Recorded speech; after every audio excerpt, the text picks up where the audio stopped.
Hello friends, அஸ்ஸலாமு அலைக்கும். எல்லாரும் எப்படி இருக்கீங்க? நானுமே அல்ஹம்துலில்லாஹ் நல்லா இருக்கேன். இன்றைக்கி ஸ்டிச்சிங் ப்ராக்டிஸில் பேப்பரில் ப்ராக்டிஸ் பண்ண போகிறோம். நம்ம பேப்பர் ப்ராக்டிஸ் வந்து ஃபஸ்ட்டு பண்ணும்போது தான் கிளாத்தில் பண்ணும்போது ஈஸியாக இருக்கும் நம்மளுக்கு. அது மட்டும் இல்லாமல் மிஷின் ஹேண்ட்லிங் பண்ண தெரியாத பிகினர்ஸ்க்கு இது ரொம்ப யூஸ்ஃபுல்லாக இருக்கும். அதுக்காக நம்ம வந்து இந்த மாதிரி கர்வ் லைன் வந்து ட்ரா பண்ணி வச்சுருக்கோம். இந்த மாதிரி சர்க்கிள்ஸை A4 ஷீட்டில் 2 ஆப்போசிட் சைடும் வரைஞ்சிக்கோங்க. இதுக்கப்புறமா பார்த்திங்கன்னா இதை நம்ம ஸ்டிச் பண்ணி எடுத்துக்கலாம். இதில் த்ரெட் இல்லாமல் தான் நம்ம ஸ்டிச் பண்ண போகிறோம். இந்த மாதிரி ஸ்டிச்சிங் வந்து நம்மளுக்கு வந்து ரொம்ப இம்பார்ட்டண்ட். ஏன்னாக்கா நெக் டிசைன்ஸ்லாம் வைக்கும்போது ப்ளவுஸ்க்கும் சரி சுடிதாருக்கும் சரி எந்த ஒரு கார்மெண்ட்ஸ்க்காக இருந்தாலும் நம்ம நெக் டிசைன்ஸ் வைக்கும்போது கண்டிப்பாக இந்த மாதிரி கர்வ்ஸ் வரும். ஸோ அதை வந்து நம்ம கண்டிப்பாக வந்து கற்றுக்கிட்டு தான் ஆகணும். ஸோ நம்ம பிகினர்ஸாக இருக்கும்போதே இதை கற்றுக்கிட்டோம்னா ஈஸியாக இருக்கும். இப்போ நான் A4 ஷீட்டில் உங்களுக்காக போட்டு வச்சுருக்கேன் பாருங்கள். இந்த மாதிரி டிசைன்ஸை நீங்களும் உங்கள் A4 ஷீட்டில் போட்டுட்டு, நான் வந்து ஒரே ஷீட்டில் போட்டிருக்கேன். நீங்கள் ஒவ்வொரு ஷீட்டாக தனித்தனியாக ஒரு 5 லைன்ஸ் ஆட்டம் போட்டு இதை வந்து ப்ராக்டிஸ் பண்ணி பாருங்கள். ஓகேங்களா? இந்த ஆப்போசிட் சைடில் வந்து இன்னொரு சர்க்கிள் வர மாதிரி நீங்கள் போட்டுக்கோங்க, சர்க்கிள்ஸ் மட்டும். இப்போ நான் லைன்ஸை வந்து எப்படி வந்து ஸ்டிச் பண்ணுறதுன்னு காமிக்கிறேன். இந்த பேப்பர் ப்ராக்டிஸ் பண்ணும்போது நூல் எதுவுமே மிஷினில் கோக்கக்கூடாது. பாருங்கள், நூல் நான் எடுத்துட்டேன், எந்த இடத்துலையும் நூல் கோக்கல. ஓகேங்களா? அதே போல் மேலே நூல் கோக்காமல் கீழேயும் நூல் வந்து போடக்கூடாது. பாபின்லேயும் நூல் வந்து நம்ம போடக்கூடாது. ஓகேங்களா? பாபினையும் கழட்டி வச்சிடலாம்.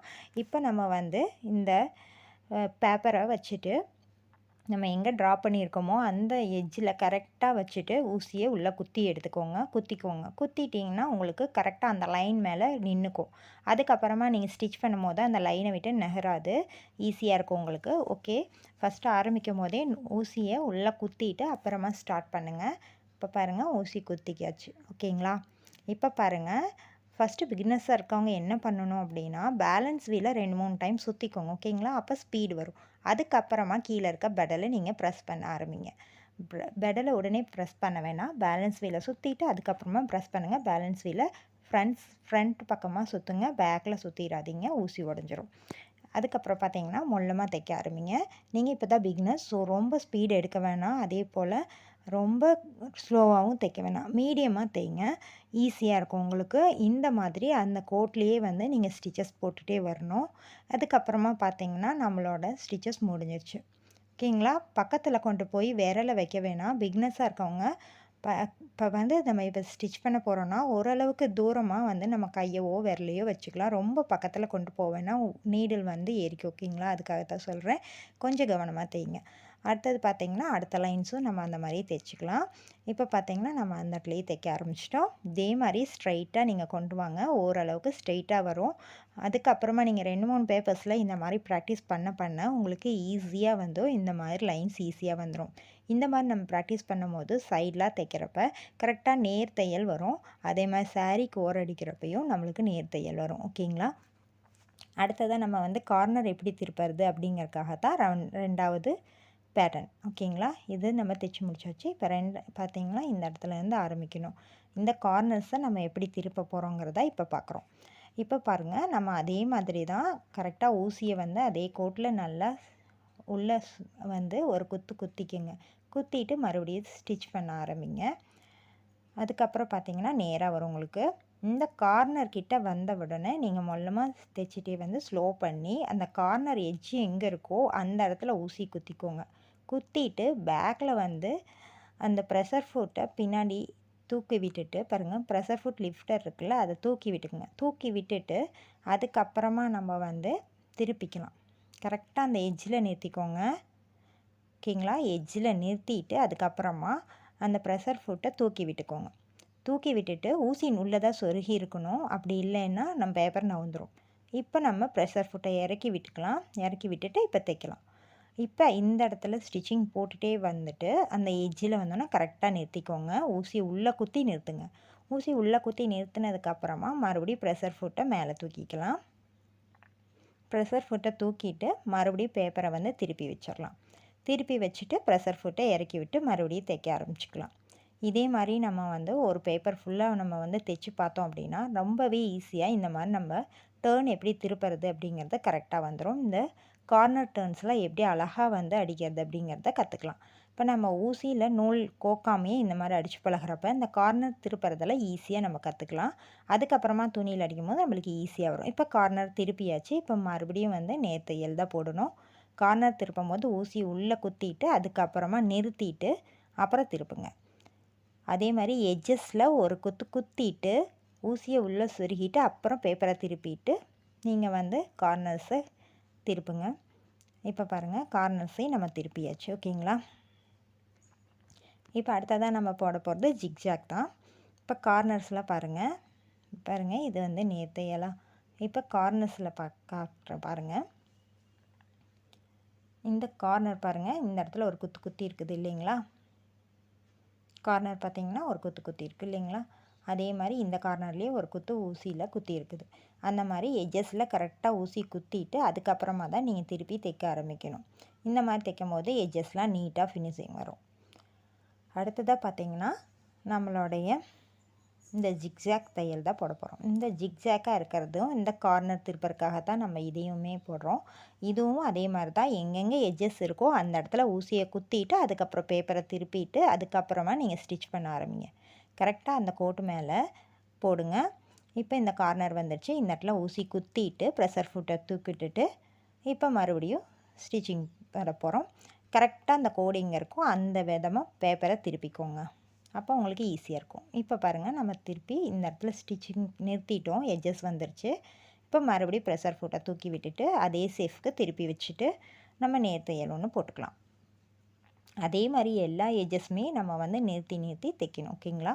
எட்ஜஸில் ஊசி கண்டிப்பாக குத்திட்டு அதுக்கப்புறமா தான் ப்ரெஷர் ஃபுட்டை தூக்கணும். குத்தாமல் நீங்கள் ப்ரெஷர் ஃபுட் தூக்குனிங்கன்னா அந்த ஊசி எந்த இடத்துல இருக்குதுன்னு நம்மளுக்கு தெரியாது. அப்போ நம்மளுக்கு வந்து மாறிடும். ஓகேங்களா? எட்ஜஸ் வந்தோடனே ஊசியை குத்திட்டு அதுக்கப்புறமா பாருங்கள் மேலே ப்ரெஷர் ஃபுட் தூக்குங்க. இப்போ பாருங்கள், மறுபடியும் அதே மாதிரி தைச்சிக்கலாம்.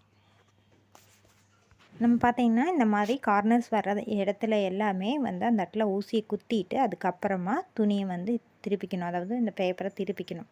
ப்ரெஷர் ஃபுட்டை மேலே தூக்கி பேப்பரை திருப்பிக்கோங்க. திருப்பிட்டு ஊசி அப்படியே அதே இடத்துல இருக்கணும். அதுக்கப்புறம் மறுபடியும் கண்டினியூஸாக தையல் போடுங்க. இந்த மாதிரி தைக்கும் போது உங்களுக்கு அந்த கார்னர் நல்லாவே வந்து வரும். இந்த கார்னரில் ஒரு குத்து இருக்கணும் கண்டிப்பாக. அப்போ அதை ஊசி ஒரு குத்தி இருந்துச்சுன்னா தான் வந்து இந்த கார்னரும் சேர்த்து நீட்டாக ஃபினிஷிங் தெரியும். ஓகேங்களா? இதோட நம்ம முடிச்சுக்கலாம். இதுக்கப்புறமா பார்த்திங்கன்னா நம்ம சர்க்கிள் தான் வந்து ஸ்டிச் பண்ண போகிறோம். ஓகேங்களா? இப்போ இந்த எட்ஜஸையும் நம்ம வந்து தைக்கிறது எப்படின்னு பார்த்தாச்சு. ஓகேங்களா? இதே மாதிரியே நம்ம துணியிலையும் வந்து தைச்சி பழகணும். இப்போ இதுக்கு வந்து நம்ம நூல் கோக்காமல் இந்த மாதிரி தைச்சோம். அடுத்ததான் நம்ம பார்த்திங்கன்னா துணியிலையும் இதே மாதிரி தான் தைக்கணும். உங்களுக்கு இந்த ஷேப் இல்லாட்டி உங்களுக்கு தெரிஞ்ச வேறு ஷேப்பும் கூட நீங்கள் போட்டு தைச்சி பழகுங்க.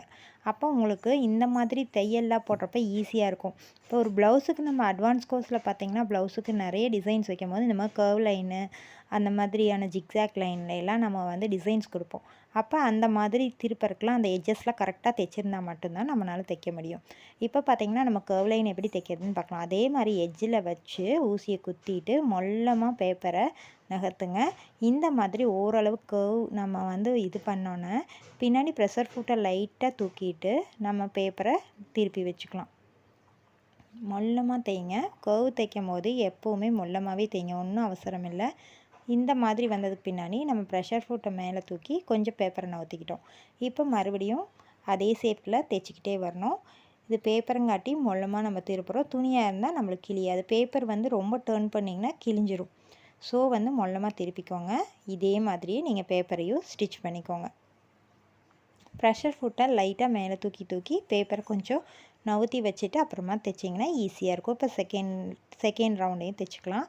இந்த கர்வையும் வந்து அதே மாதிரி தான் மொல்லமாக தைச்சிட்டு வாங்க. பாதி பக்கம் தைச்சதுக்கப்புறம் நம்ம ப்ரெஷர் ஃபுட்டை மேலே தூக்கி மொல்லமாக நகர்த்தி வச்சுட்டு மறுபடியும் தைக்க ஆரம்பிக்கலாம். இப்போ பாருங்கள், நான் ப்ரெஷர் ஃபுட்டை நகர்த்திட்டேன். ஆனால் ஊசி உள்ளே குத்தி தான் இருக்கணும். அப்போ தான் ஊசியோட இது மாறாது, பொசிஷன் அதே கோட்டிலே வரும். ஓகேங்களா? நீங்கள் ப்ரெஷர் ஃபுட்டை தூக்கும் போது ஊசி எந்த இடத்துல இருக்கோ அதே இடத்துல குத்திட்டு அதுக்கப்புறம் ப்ரெஷர் ஃபுட்டை தூக்கிக்கோங்க. இதே மாதிரி மொல்லமாக நீங்கள் தைங்க. இந்த மாதிரி கர்வ்லாம் தைக்கும் போது கொஞ்சம் ஸ்லோவாகவே தைங்க போதும். அப்போ தான் நீட்டான ஃபினிஷிங் நம்மளுக்கு வந்து கிடைக்கும். இந்த மாதிரி நம்ம வந்து நூல் இல்லாமல் தைச்சி பழகும்போது நம்மளுக்கு ஈஸியாக வந்து அந்த ஷேப்லாம் எப்படி திருப்புறதுங்கிறது புரியும். ஒரு 2-3 டைம் இந்த மாதிரி தைச்சி பார்த்தீங்கன்னா தான் உங்களுக்கு ஈஸியாக புரியும்.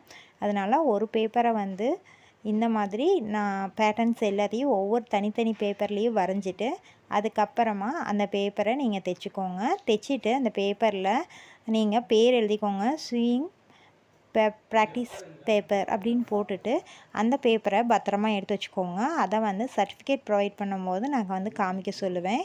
ஸோ ப்ராக்டிஸ் பண்ண பேப்பர்ஸ் எல்லாமே கலெக்ட் பண்ணி கரெக்டாக வச்சுக்கோங்க. இப்போ 2வது லைனையும் நம்ம ஸ்டிச் பண்ணியாச்சு. இப்போ 3rd கர்வையும் அதே மாதிரியே மொல்லமாக திருப்பி ஸ்டிச் பண்ணிக்கலாம். பாருங்கள், கரெக்டாக அந்த ஏஜில் அந்த கோட்டு மேலேயே நம்ம ஊசி குத்திட்டோம்னா அந்த பொசிஷன் மாறாமல் கரெக்டாக இருக்கும். நம்ம அதே மாதிரி சேஃபாக திருப்பி மொல்லமாக தைச்சிக்கலாம். ஓகே ஃப்ரெண்ட்ஸ், இந்த மாதிரி நீங்கள் ஸ்டிச் பண்ணுங்கள். ஸ்டிச் பண்ணிவிட்டு அந்த பேப்பர்ஸ் ஸ்டிச் பண்ணதை எனக்கு வந்து வாட்ஸ்அப்பில் வந்து சென்ட் பண்ணுங்கள். நான் ஹோம்ஒர்க் பார்த்துட்டு உங்களோட ஹோம்ஒர்க்கை வந்து கரெக்ஷன் பண்ணி மறுபடியும் அனுப்பிச்சி விடுவேன்.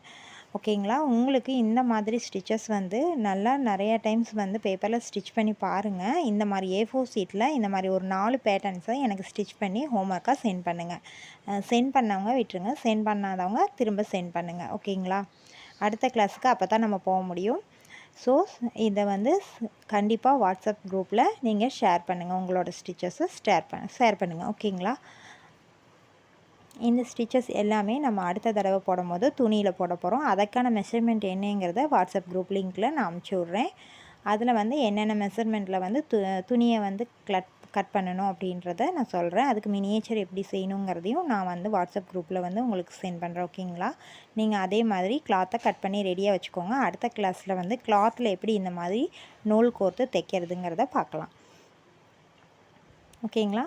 இந்த தையல் கிளாஸில் நீங்களும் ஆன்லைன் டெய்லரிங் கிளாஸில் சேரணுன்னு விருப்பப்படுறவங்க கீழே இருக்க வாட்ஸ்அப் குரூப் லிங்க்கை கிளிக் பண்ணி ஜாயின் பண்ணிக்கோங்க.